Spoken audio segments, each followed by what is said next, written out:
What's up, my YouTube family? Sergeant Graybeard with another Division 2 video. Today is Tuesday, March 16th, and as always, I hope this message finds you healthy and safe. In today's video, my friends, I'm doing my weekly update where I go over the weekly vendor reset. I talk about any new leagues or anything else that changed in the game this week, as well as a few friendly reminders I feel you should be doing every Tuesday.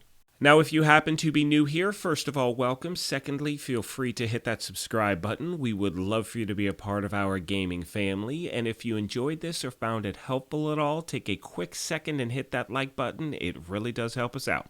Finally, as most of you know, we have giveaways here, and our current one is for an Xbox Series X. However, more importantly, we will also be making a donation in the winner's name to St. Jude Children's Hospital for $500. The winner will be announced on April 4th of this year to celebrate the 1-year anniversary at the channel, and all you need to do to enter is either subscribe here or follow us on Twitter. Either way is fine.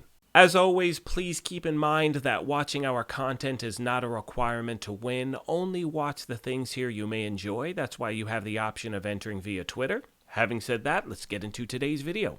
We are going to jump right into it today, my friends. You can see here that the West Side League is now active, and for those of you who are new to the game or just returning, just so you know, there's nothing you need to activate in order to participate in the league. Now, the rewards are based on a tier system, and all you need to do to progress in that is complete the different activities you're seeing on the screen right now. One friendly reminder is the fact that you have 2 weeks to complete the league. So let's say if for some reason you cannot complete it this week, the good thing is that your progress will roll over into the second week. In my opinion, one of the best aspects about the league is the fact that you're just getting extra stuff for doing things you'd be doing in the game anyway. So again, it's great to check it out, look at the different things you can pick up, and again, just get some extra stuff. I also want to mention really quick, 1 week from today, we have the global event Golden Bullet, and my friends, if you haven't played it yet, in my opinion, it is by far one of the best ones we've had in the game so far. Now moving on to the projects, as most of you know, every Tuesday the weekly projects update, and this happens to be the easiest way to get some exotic caches in the game. You have the weekly summit project, where all you need to do is complete 30 floors on the summit on any difficulty. You have the weekly shade requisition, where all you need to do is donate different components, things like that. And for those of you that have the ability to, you also have the weekly legendary mission. Finally, my friends, before we move on to the vendor reset, I want to once again show you the location of the Snitch, and for those of you that may not know, finding the Snitch is how you gain access to the gunrunner Cassie Mendoza, who becomes available every Wednesday. Most of you know by now that the Snitch can pop up in multiple locations on the map. This, however, happens to be my favorite one. If you go and he's not there, I strongly suggest just resetting your control points, trying again, and he should show up. With that being said, my friends, let's now get into the vendor reset. Most of you know how I do this by now. I kind of just rip through all the vendors. However, I will definitely point out must-buy items. One thing I want to recommend as we start off is that you really take your time when you're going through the vendors, because you want to find anything that can improve not only your build, but your recalibration library. Starting off in the White House, we had the named Empress International backpack. We had a pretty nice SMG, a decent AR, handgun, backpack, not that great, pretty decent body armor, then some mods and skill attachments. Now let's make our way to the clan vendor. This vendor on a weekly basis typically has at least one must-buy item. Let's see what we have here. We have the Pyromaniac. I would definitely pick up this weapon if you do not have it. It's one of the best ARs in the game. We have a Tip of the Spear bag, not that great there. Moving on to the Hunter's Fury gloves, definitely buy these without a doubt. You can completely max them out. So yeah, definitely buy this thing. You're going to max out that bottom stat. Total must buy. Next, we have some Tip of the Spear body armor. Not that great of a roll. It's okay. I mean, you could re-roll that bottom stat. We have an SMG. Let's see what that looks like. Kind of mediocre. Oh, here we go. Really, really nice rifle. Definitely recommend picking this up. Below that, we have an Alps Summit mask. Let's see what kind of a roll we have. Pretty decent there. Under that, we have, let's say, another bag. Really nice backpack there. Let's see what we have with the holster. Pretty decent there. I'd recommend picking up those two if you don't have them. And yeah, really nice holster there as well. Then some mods and skill attachments. Now, as we make our way to the campus, this is the vendor where I recommend if you're looking for a marksman rifle, one of the named ones, this is where you want to look, because it seems every week there's one on sale. Unfortunately, this does not seem to be the week to buy one. That really wasn't a great roll for the scalpel. We had another marksman rifle. We have an LMG here. Pretty decent Badger Tough mask. Then we have a holster, some mods and skill attachments. Now let's make our way to the theater. And as we roll up, let's see what we have here. Typically, it's a named item right out of the gate. Let's see what we have. We have the named rifle Surge. I think it's a pretty decent rifle. The talent is awesome. Perfect spike. I definitely recommend picking this up if you do not have it as yet.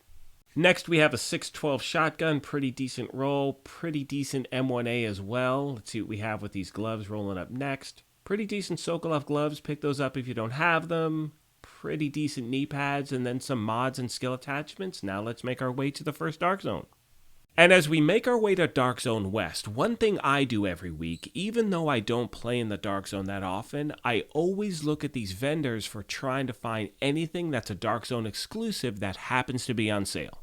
Now, for those of you that may not know, in order to get the Dark Zone resources, which is what you need in order to buy things from the vendors, you have to take a few steps.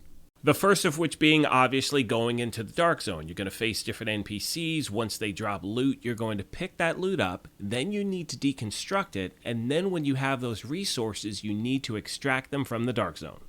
Now, many of you have reached out to the channel saying that the only reason you don't farm in the Dark Zone is because you're worried about someone taking your stuff. And I get that. I mean, that's what PvP is. So again, if it's not a Dark Zone exclusive, I recommend farming for it in the open world.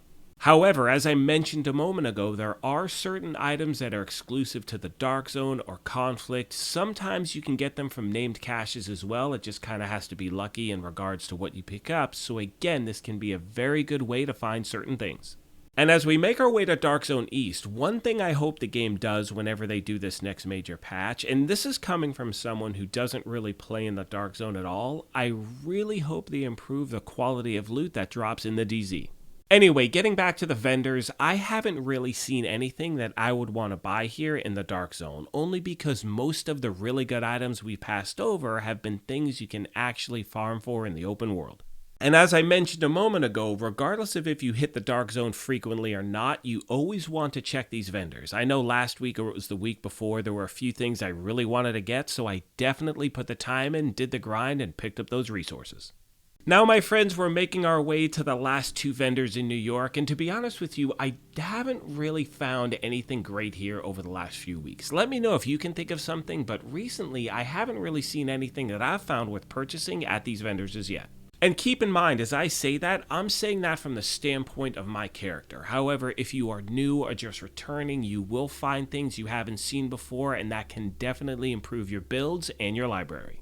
On that note, my friends, I'm going to start to wrap this video up. As always, I want to take a moment and thank you all for your continued support. We should crack 12,000 subscribers today, and I cannot tell you how thankful I am that you are all part of this family. Most of you know that one of my main goals at the channel is to try to help gamers out in any way I can in regards to their gameplay, so if you have any questions or comments or need any feedback or anything, please let me know in the comment section down below. Like I mentioned at the beginning of this thing, if you happen to be new here, feel free to hit that subscribe button. We would love for you to be a part of what we're doing. If you enjoyed this, you could hit that like button as well. But most importantly, as always, take care of yourselves, be kind to each other, and we will talk to you soon. Thanks again, everyone.